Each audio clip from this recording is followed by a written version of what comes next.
Hi hello welcome to Shravana health tips. Anoki neuro and child care consultant paediatrician and neonatologist doctor Sushma గారితో ఉన్నాము. Hi madam. నమస్తే Shravani garu. Hi, I'm doctor Sushma, consultant paediatrician neonatologist, Anoki neuro and child care. తల్లిపాలు ఇవ్వడం ద్వారా బిడ్డకి ఎలాంటి ప్రయోజనాలు ఉంటాయి మేడం? తల్లిపాలులో ప్రయోజనాలు వీటి గురించి చెప్పాలి అంటే ఒక పెద్ద లిస్టే ఉంటుంది. అన్నిటికంటే ముఖ్యంగా ఫస్ట్ తల్లిపాలు నవజాత శిశువుకి ఇస్తే తల్లికి బిడ్డకి ఒక బాండింగ్ ఏర్పడుతుంది. దానివల్ల కూడా తల్లిపాల ఉత్పత్తి పెరుగుతుంది. నెక్స్ట్ వచ్చేసి వ్యాధి నిరోధక శక్తి. ఏ ఫార్ములా పాలైనా తల్లిపాలను రీప్లేస్ చేయలేవు. ఎందుకంటే తల్లిపాలలో ఉన్న ప్రొటెక్టివ్ ఫ్యాక్టర్స్ కానీ, ఇమ్యునోగ్లోబులిన్స్ కానీ, యాంటీబాడీస్ కానీ ఏ ఫార్ములాలో ఎంత కాస్ట్లీ ఫార్ములా అయినా మనను తల్లిపాలను రీప్లేస్ చేయలేదు. సో వ్యాధి నిరోధక శక్తి అనేది చాలా ఇంపార్టెంట్ బేబీకి. అది తల్లిపాలలో ఉండే ఉపయోగాలు.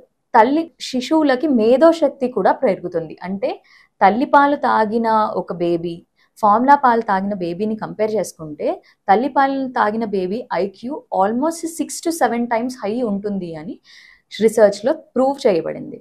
సో ఐక్యూ డెవలప్మెంట్లో హెల్ప్ చేస్తుంది. ఇంకోటి అంటే ఎన్నో డిసీజెస్, డైరియల్ డిసీజెస్, జీర్ణకోశ వ్యాధులు, ఊపిరితిత్తుకు సంబంధించిన వ్యాధులు, ఇవన్నీ తల్లిపాలు తాగిన పిల్లల్లో చాలా తక్కువగా ఉంటాయి.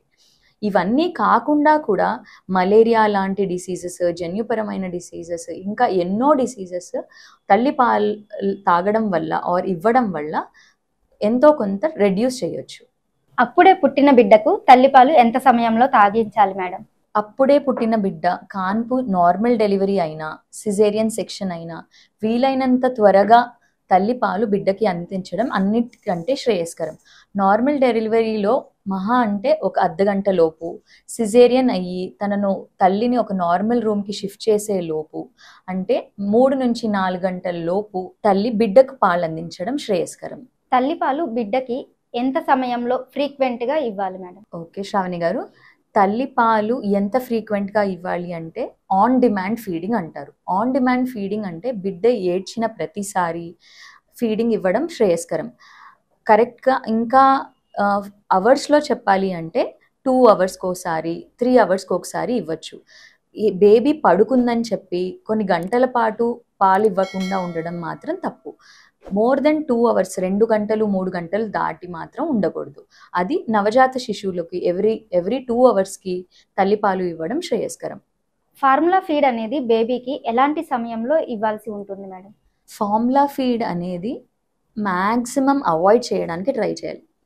కానీ తప్పనిసరి పరిస్థితులు అయ్యి తల్లిపాలు అస్సలు లేని సిచ్యువేషన్లో, లేకపోతే తల్లి హెల్త్ బాగాలేని సిచ్యువేషన్లో, తను ఆరోగ్యానికి సంబంధిత సమస్యలు ఉన్నా, తాను బెడ్ రిడన్ ఉన్నా, లేకపోతే తల్లి ఒక చోట బేబీ ఒక చోట ఉన్నా, అలాంటి సిచ్యువేషన్స్లో, లేకపోతే తల్లిపాలు ఇవ్వలేని సిచ్యువేషన్స్, కొన్ని జబ్బుల్లో తల్లిపాలు ఇవ్వలేరు.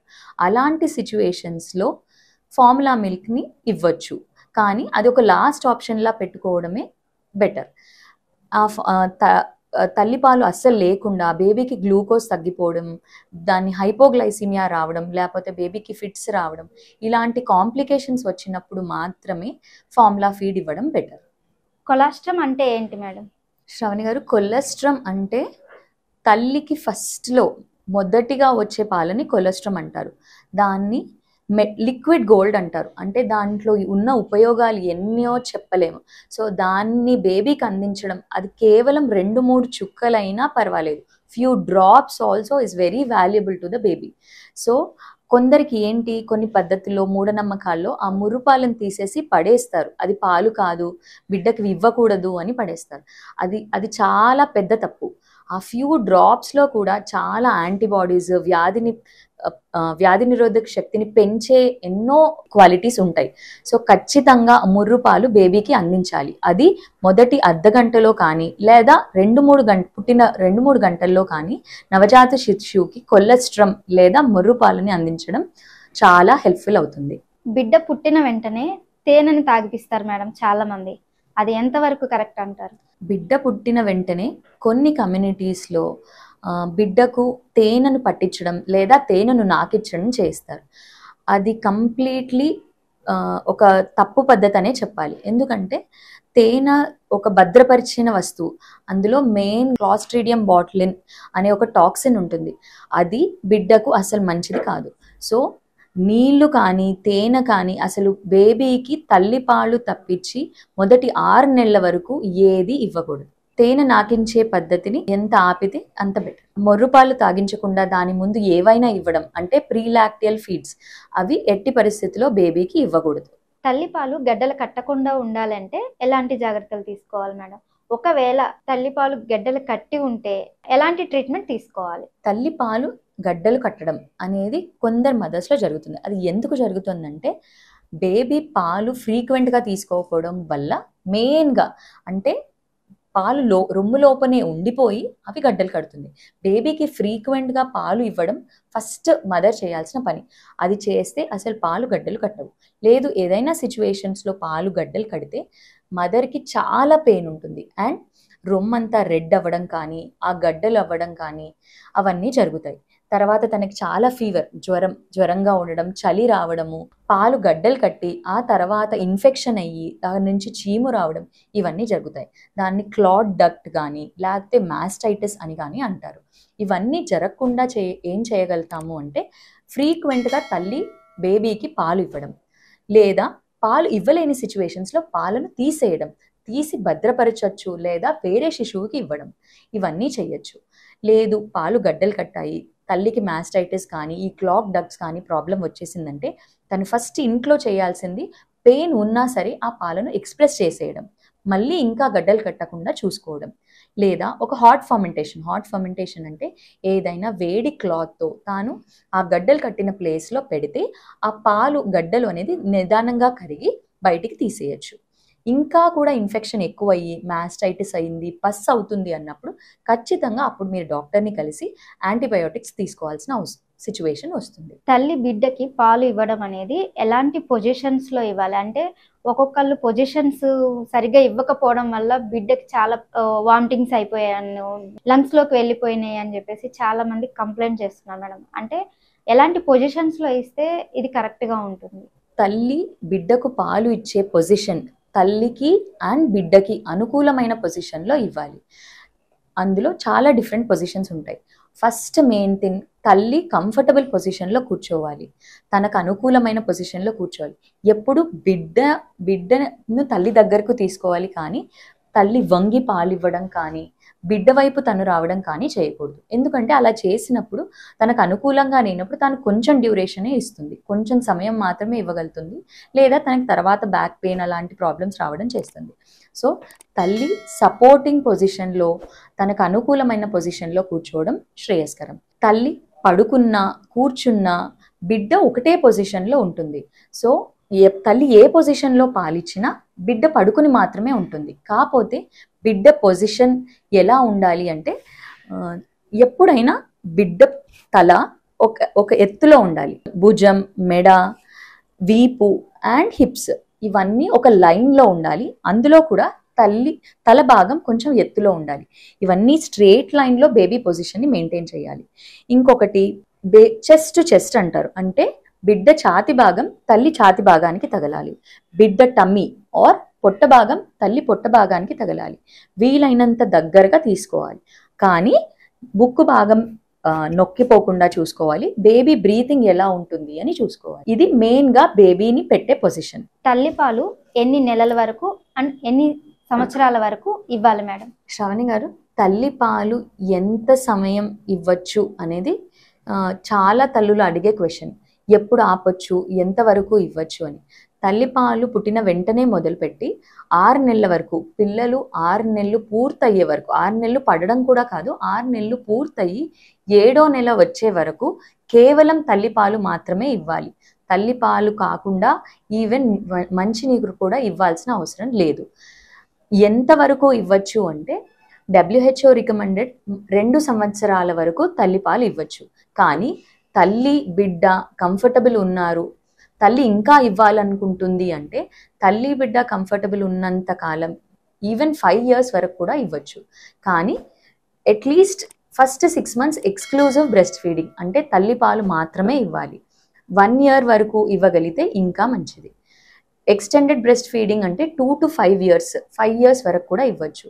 So exclusive breast feeding up to 6 months and at least 1 year వరకు తల్లి పాలు ఇవ్వడానికి ప్రయత్నం చేయాలి. తల్లి పాలు బాగా పెరగాలంటే ఎలాంటి ఫుడ్స్ తీసుకోవాలి మేడం? ఇది కామన్గా మదర్స్ కానీ ఇంట్లో గ్రాండ్ పేరెంట్స్ కానీ అత్తయ్య వాళ్ళు అమ్మ వాళ్ళు అడిగే కామన్ క్వశ్చన్. తల్లి పాలు పుట్టిన వెంటనే తల్లికి మొర్రు పాలు వస్తాయి, అది కొంచెం క్వాంటిటీలో వస్తాయి, కానీ బిడ్డ కడుపు కూడా అంతే చిన్నగా ఉంటుంది కాబట్టి ఆ కొంచెం క్వాంటిటీ సరిపోతుంది. బిడ్డ పెరుగుతున్న కొద్దీ తల్లి పాలు పడుతున్న కొద్దీ పాల క్వాంటిటీ అంటే పాల ఉత్పత్తి పెరుగుతుంది.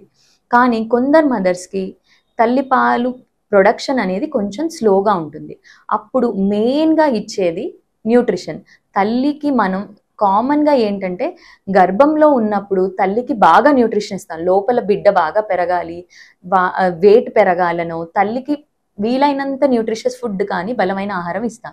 కానీ ఒకేసారి కాన్పైన వెంటనే ఇది తినకూడదు, ఇది తింటే ఇది అవుతుంది, ఇది తింటే జలుబు అవుతుంది, ఇది తింటే విరోచనాలు అవుతాయి, ఇది తింటే జ్వరం వస్తుంది అని చెప్పి చాలా రిస్ట్రిక్షన్స్ నిబంధనలు తల్లికి పెడతారు. అది చాలా పెద్ద తప్పు. ఒక లాక్టేటింగ్ మదర్ ఆర్ పాలిచ్చే తల్లి చెప్పాలంటే కుటుంబంలో ఉన్న అందరికంటే ఎక్కువ న్యూట్రిషియస్ ఆర్ ఎక్కువ క్యాలరీస్ ఉన్న ఫుడ్ పాలిచ్చే తల్లికి ప్రొవైడ్ చేయాలి. న్యూట్రిషియస్ ఫుడ్ అంటే ఏంటి అంటే తను నార్మల్గా డెలివరీ అవ్వకముందు తిన్న ప్రతి ఫుడ్ ఇప్పుడు తినొచ్చు, ఎటువంటి రెస్ట్రిక్షన్స్ లేవు. అది తన నార్మల్ డెలివరీ అయినా సిజేరియన్ అయినా ఏ మోడ్ ఆఫ్ డెలివరీలో కాన్పు జరిగినా కూడా అన్ని రకాల ఫుడ్స్ తినొచ్చు. నాన్ వెజ్ తినొద్దని కానీ ఎగ్ తినొద్దని కానీ ఇలాంటి ఏ రిస్ట్రిక్షన్స్ పెట్టుకోకూడదు. న్యూట్రిషియస్ ఫుడ్ అంటే ప్రతి కాయగూరలు, నాన్ వెజ్, ఎగ్స్, ఫ్రూట్స్ అన్ని పోషక విలువలు మనకు నార్మల్గా లభించే ప్రతి ఒక్క ఫుడ్ని తల్లికి పెట్టవచ్చు. And one more important thing ఏంటంటే తల్లి పాలలో 70 నుంచి 80% నీరు మాత్రమే ఉంటుంది. సో తల్లికి వీలైనంత వాటర్ ఇంటేక్ ఇవ్వాలి. రోజుకి దాదాపు 2 నుంచి 3 లీటర్ల వాటర్ తాగితే పాల ఉత్పత్తి పెరుగుతుంది.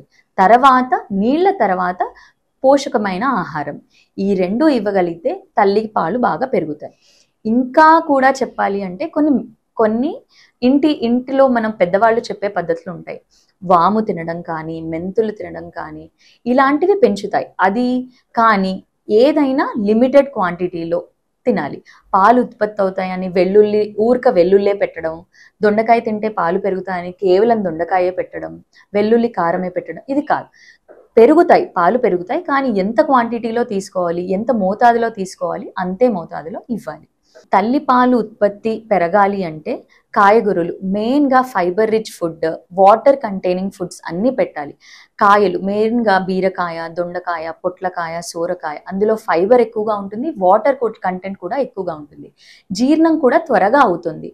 సో సిజేరియన్ అయినా నార్మల్ అయినా తల్లికి అన్ని పోషకాలు అందించే ఆహారం అందించడం మన బాధ్యత. ఇంకా కూడా తల్లికి పాలు ఉత్పత్తి అవ్వట్లేదు అంటే కొన్ని మెడికేషన్స్ ఉంటాయి. అది మీరు మీ గైనకాలజిస్ట్ని కానీ పీడియాట్రిషియన్ని కానీ ప్రిస్క్రైబ్డ్ మెడికేషన్స్ తీసుకుని తర్వాత పాలు ఉత్పత్తి పెంచుకోవచ్చు. దాని తర్వాతే మీరు ఫార్ములా పాల గురించి ఆలోచించాలి. మీకేమైనా డౌట్స్ ఉంటే కామెంట్ రూపంలో తెలియచేయండి. ఈ వీడియో కనుక మీకు నచ్చినట్లయితే ప్లీజ్ లైక్ చేయండి, షేర్ చేయండి, కామెంట్ రూపంలో కామెంట్ చేయండి, మమ్మల్ని ఎంకరేజ్ చేయండి. ప్లీజ్ చూస్తూనే ఉండండి శ్రావణ హెల్త్ టిప్స్. మరిన్ని అప్డేట్స్తో మళ్ళీ కలుద్దాం.